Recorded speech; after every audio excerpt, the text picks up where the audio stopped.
नमस्कार, मैं दौलत शर्मा और आप देखना शुरू कर चुके हैं SPN 9 न्यूज।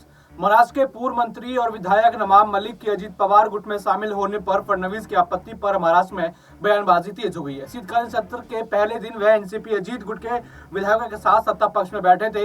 इसके बाद फडणवीस ने अजीत पवार को पत्र लिखा था और कहा था कि जब तक आरोप झूठे साबित न हो जाए तब तक नवाब मलिक को महायुति में शामिल न किया जाए। इस मामले में एनसीपी की नेता और शरद पवार की बेटी सांसद सुप्रिया सुले ने प्रतिक्रिया देते हुए कहा कि देवेंद्र फडणवीस बिना पत्र लिखे अजीत पवार को फोन करके भी यह बात कह सकते थे। सुले ने कहा कि यह पूरा मामला एक षड्यंत्र का संकेत दे रहा है।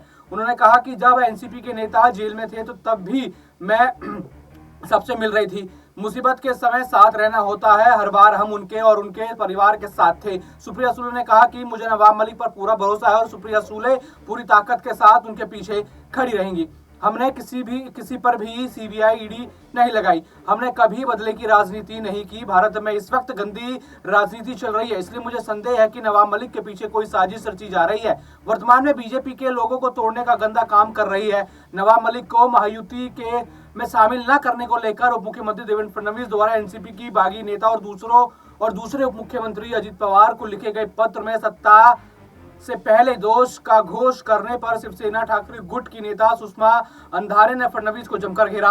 अंधारे ने मुख्यमंत्री देवेंद्र फडणवीस को पूछा कि जिन अजीत पवार पर प्रधानमंत्री नरेंद्र मोदी ने महाराष्ट्र आकर सिंचाई घोटाले और बैंक घोटाले पर 7,000 करोड़ रुपए के घोटाले का आरोप लगाया था, क्या उन्हें सत्ता में शामिल करते वक्त फडणवीस को सत्ता से ज्यादा देश महत्वपूर्ण नहीं लगा? नवाब मलिक को बीजेपी में नेतृत्व वाली महायुति में शामिल न करने को लेकर देवेंद्र फडणवीस द्वारा अजीत पवार को लिखे गए पत्र को नेता विपक्ष विजय वेडिपट्टार ने ड्रामा कहा है। उन्होंने कहा कि नवाब मलिक पर झूठे आरोप लगाकर उन्हें जेल में भेजा गया। नवाब मलिक ने अजीत पवार के पक्ष में एफिडेविट दिया है।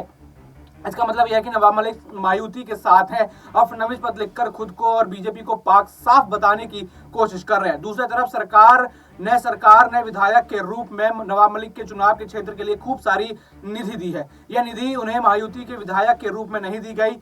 तिवार ने कहा कि बीजेपी ने नवाब मलिक पर देशद्रोह के आरोप लगाए हैं। अब वही नवाब मलिक जब सत्ता पक्ष में बैठेंगे तो खुद बीजेपी ने भी इसका विरोध होगा। इस विरोध को दबाने के लिए यह सारा ड्रामा हो रहा है। बीजेपी को नवाब मलिक का साथ चाहिए पर वह नजदीकी नहीं चाहिए और लगातार यहाँ पर महाराष्ट्र राजनीति में हंगामा मचता हुआ नजर आ रहा है।